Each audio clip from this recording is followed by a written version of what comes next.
दोस्तों नमस्कार। पाटलिपुत्र यूनिवर्सिटी का स्टूडेंट है। यदि आपका पेमेंट कट चुका है, सक्सेस हो चुका है, लेकिन आपका पाटलिपुत्र सक्सेस नहीं दिखा रहा, फेल दिखा रहा है, दोबारा पेमेंट करने के लिए बोला जा रहा है, लेकिन आपका बैंक से सक्सेस हो चुका है, ठीक है। तो आपको क्या करना है? तो दोस्तों इस वीडियो में बने रहिएगा, आपको संपूर्ण जानकारी हम दे देंगे। आपको 3 काम करना, वो 3 काम इस वीडियो के माध्यम से बताया जाएगा, ठीक है। और आपको कौन सी गलतियाँ नहीं करना वो भी इस वीडियो के माध्यम से बताया जाएगा कि क्यों आपका पेमेंट फंस जाता, क्यों कट जाता और वो सक्सेस क्यों नहीं हो पाता, ठीक है। तो चलिए स्टार्ट करते हैं। दोस्तों हम आपको बताना चाहेंगे पाटलिपुत्र यूनिवर्सिटी के वेबसाइट पर जाकर के हम एग्ज़ाम फॉर्म भर रहे थे आज के डेट में, और एक बार एडमिशन फॉर्म को भी हमने अप्लाई किया था, ठीक है। लेकिन उस वक्त भी मेरा पेमेंट कट चुका था। और आपको क्या करना है और क्यों पेमेंट करता है, सब प्रथम इससे हम आपको जानकारियाँ में रखना चाहेंगे। तो दोस्तों आपको बताना चाहेंगे, जब कभी भी आप फॉर्म भरते हैं, चाहे एडमिशन के लिए फॉर्म अप्लाई कर रहे हो या फिर एग्ज़ाम फॉर्म या फिर रजिस्ट्रेशन के लिए आप पेमेंट कर रहे हो यूनिवर्सिटी को, ठीक है। तो आपको क्या करना, फॉर्म को सर्वप्रथम पूरा भर लेना, ठीक है। जब पेमेंट वाला ऑप्शन आता है तो उसको छोड़ दीजिएगा, ठीक है। लॉग आउट कर लीजिएगा और दोबारा से लॉगिन कीजिएगा। जब दोबारा से लॉगिन कीजिएगा तो ऑलरेडी आपका फॉर्म फिलअप है, सीधा पेमेंट करने के लिए बाकी था। तो डायरेक्ट पेमेंट कीजिएगा तो आपको क्या होगा, पेमेंट फंसने का जो चांस रहता है कम रहता है। 90% आपका सक्सेस होने का चांस रहता है, 10% फंसने का चांस रहता है। स्टूडेंट क्या करते हैं, खुद से जब भी फॉर्म को अप्लाई करते हैं तो धीरे धीरे फॉर्म को अप्लाई करते हैं, ठीक है। तो जब धीरे धीरे फॉर्म को अप्लाई कीजिएगा तो यहाँ पे क्या होगा, सर्वर बहुत देर होने की वजह से वो कैंसिल हो जाता है, लेकिन वहाँ पे कैंसिल दिखाता नहीं। आप फॉर्म को अप्लाई कर लीजिए, आपको आप पेमेंट वाला ऑप्शन आया, पेमेंट वाला डिटेल्स सब कुछ भर दीजिएगा तो आपका पेमेंट तो सक्सेस कर देता है, लेकिन वहाँ पे सक्सेस नहीं हो पाता यूनिवर्सिटी पर, ठीक है। वो आपको फेल दिखाता है, दोबारा से पेमेंट करने के लिए बोला जाता है। यही कारण, इसलिए मैं आपको बोलता हूँ जब कभी भी फॉर्म को अप्लाई कीजिए पूरा अप्लाई कर लीजिएगा, पेमेंट नहीं करना, लॉग आउट करके दोबारा से लॉगिन करके पेमेंट कीजिएगा तो मुश्किल से 30 से 35 सेकेंड में आपका जो है पेमेंट भी हो जाता है। तो 30 से 35 सेकेंड में सक्सेस हो जाता है, कम चांस रहता है जो कि फेल होने का, लेकिन मेरे साथ वैसा भी हो गया है, ठीक है। तो मैं आपको बताना चाहता हूँ आपको क्या करना है, 3 काम करना है, जो कि मैं शुरुआत ही में बोला था। कौन सा? तो डिस्क्रिप्शन में जो लिंक दिया हूँ उस लिंक को ओपन कीजिएगा तो इस पेज पे आ जाएंगे। और इस पेज पे जैसा ही आते हैं तो यहाँ पे आपको बताना चाहेंगे कि एक तो आपको ऑनलाइन कंप्लेंट दर्ज करना है, दूसरा ईमेल के जरिए कंप्लेंट को दर्ज करना है, तीसरा ऑफलाइन दर्ज करना है, ठीक है। तो सर्वप्रथम हम आपको बताना चाहेंगे, यदि आपका एग्ज़ाम से रिलेटेड फॉर्म भरते समय पेमेंट कटा है, ठीक है, तो आपको एग्ज़ाम से रिलेटेड कौन सा आता है, एग्ज़ाम कंट्रोलर आता है, ठीक है। तो एग्ज़ाम कंट्रोलर को सर्वप्रथम ईमेल में मैसेज कीजिएगा, डिटेल्स अपना सब कुछ दीजिएगा। नेक्स्ट, पाटलिपुत्र यूनिवर्सिटी को भी आपको क्या करना है, कंप्लेन दर्ज कराना है, ठीक है। पाटलिपुत्र NEPPU.ac.in पर कंप्लेन दर्ज कीजिए, ये सब ईमेल आईडी है, ठीक है। उसके बाद दूसरा तीसरा यहाँ पे देख सकते हैं पाटलिपुत्र यूनिवर्सिटी का यहाँ पे PPUP@helpinable.com, ठीक है। यहाँ पे देख सकते हैं हेल्प इनेबल है, ठीक है। इस पर आपको तीनों पे आपको मैसेज कर देना है, ठीक है। यदि आपका एडमिशन से रिलेटेड होगा या फिर रजिस्ट्रेशन से रिलेटेड तो आपको DSW मेन रूप से आते हैं एडमिशन एंड रजिस्ट्रेशन में, तो इनको कंप्लेन करना है इस ईमेल आईडी पर, ठीक है। उसके बाद पाटलिपुत्रा पे और ये भी पाटलिपुत्रा पे 3 काम कर देना है, ठीक है, तीनों ईमेल पर, ठीक है। यहाँ तो हो गया ईमेल के द्वारा।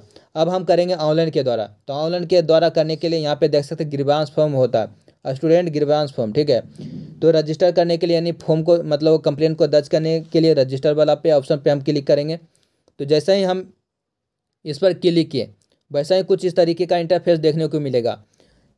तो यहाँ पे दोस्त आप क्या कीजिएगा, आप अपना फॉर्म नंबर भर लीजिएगा, फॉर्म नंबर आपके पास में होगा ही होगा। यदि आपका एडमिशन हुआ है सर्वप्रथम, ठीक है, तो आपका रजिस्ट्रेशन नंबर यहाँ पे देना होगा, क्योंकि एडमिट कार्ड प्रकाशित होगा तभी आपको रोल नंबर यहाँ पे शो करेगा। अभी एडमिट कार्ड प्रकाशित नहीं हुआ, एग्जाम के लिए फॉर्म को अप्लाई करे हैं तो रजिस्ट्रेशन नंबर को यहाँ पे ही देना पड़ेगा। ध्यानपूर्वक देखिए, कैंडिडेट का नाम यहाँ पे भर दीजिएगा, ठीक है। उसके बाद ईमेल आईडी आप अपना भर लीजिएगा, ठीक है, ईमेल आईडी। उसके बाद डेट ऑफ बर्थ यहाँ पे भर लेना है। नीचे आने के बाद कंप्लेन टाइप क्यों, क्योंकि यहाँ से ही पता चलेगा किस टाइप का कंप्लेन है। तो यहाँ पे सर्वप्रथम देखिएगा रजिस्ट्रेशन में प्रॉब्लम हुआ है या फिर एग्जामिनेशन फॉर्म में या फिर स्क्रूटनी में या फिर एडमिशन में, ठीक है। तो इन तमाम मुद्दों को अपने अकॉर्डिंग सिलेक्ट कर लीजिएगा। मेरा एग्जाम फॉर्म पेमेंट में फंस चुका है तो यहाँ पे हम इसे क्लिक करेंगे। यहाँ पे एक्सप्लेन करने के लिए बोला जा रहा है तो आपको एक्सप्लेन कर लेना, नोट करके लिख लेना, क्या कुछ लिखना आपको पता ही होगा। सिंपल सी बात है, आप अपना नाम मेंशन कर दीजिएगा, अपना यूज़र आईडी मेंशन कर दिया, यूज़र आईडी का मतलब form number and registration number mention कीजिएगा कि फॉर्म भरते समय मैंने पेमेंट कर दिया, पेमेंट हमारा सक्सेसफुल हो चुका है, लेकिन पाटलिपुत्र यूनिवर्सिटी सक्सेस नहीं किया है। ठीक है, हम 48 आवर्स तक इंतजार किए, उसके बावजूद भी सक्सेस नहीं हुआ है। ठीक है, इस तरीके से आपको मैसेज लिख देना। आप हमसे बेहतर लिख सकते हैं, अच्छा लिख सकते हैं, हम एक एग्जाम्पल के रूप में आपको उदाहरण दे रहे हैं। फिलहाल के लिए मेरा पेमेंट रियल में कटा है, तो मैं इस वीडियो को बना रहा हूँ।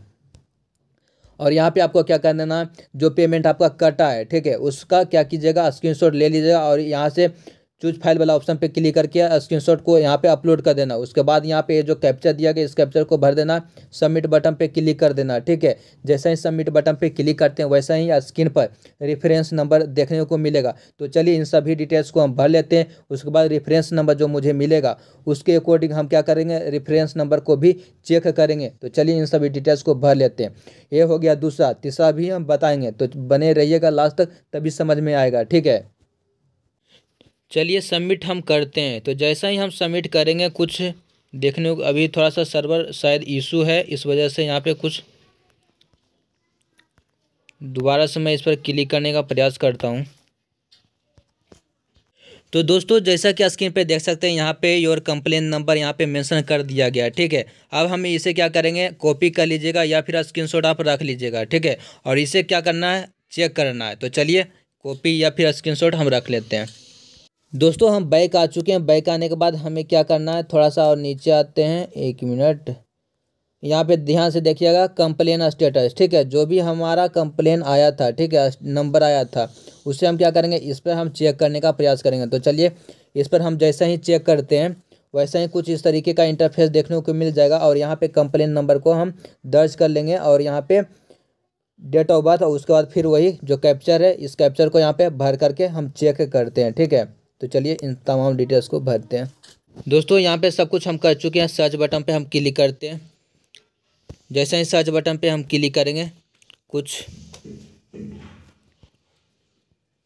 यहाँ पे ध्यानपूर्वक देखिएगा, यहाँ पे लिखा गया है your complaint is under process, please wait. ठीक है, तो आपको वेट करने की आवश्यकता, और यहाँ पे गो बैक करके आप आ सकते हैं या फिर हट सकते हैं। ठीक है, यह तो हो गया दूसरा।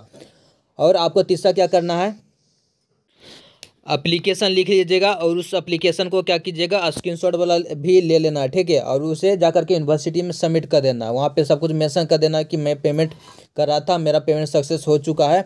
और एग्ज़ाम कंट्रोलर को लिखिएगा यदि एग्ज़ाम से रिलेटेड है तो। ठीक है, और यदि एडमिशन से रिलेटेड रहेगा तो आपको DSW को लिखना है। ठीक है, तो इस तरीके से आपको लिखना है और वहाँ पे जा करके सबमिट कर देना। और यहाँ पे दोबारा एक चीज़ और आपको बताना चाहेंगे, जो फर्स्ट में हम आपको बोले थे ईमेल आईडी वाला, तो ईमेल आईडी पे भी आपको मैसेज कर देना। ध्यानपूर्वक देख लीजिएगा, ईमेल आईडी हम यहाँ पे मेंशन करके रखे हैं। ठीक है, तो इस पर भी आपको मेंशन कर देना। ठीक है, तो आपको हमारे द्वारा दी गई जानकारी आपको कैसा लगा, आप मुझे कमेंट बॉक्स में मैसेज जरूर कीजिएगा। मुझे उम्मीद है कि आपको बेहतर ही लगा होगा, और इस वीडियो को शेयर जरूर कीजिएगा। ठीक है, चैनल पे पहली बार थे तो सब्सक्राइब करके रखिएगा, बेल आइकन प्रेस कीजिएगा। ऑलरेडी पहले से ही सब्सक्राइब कर चुके हैं तो दोस्त तहे दिल से धन्यवाद। मिलता हूँ नेक्स्ट अपडेट के साथ में, नेक्स्ट वीडियो में। जय हिंद, जय भारत।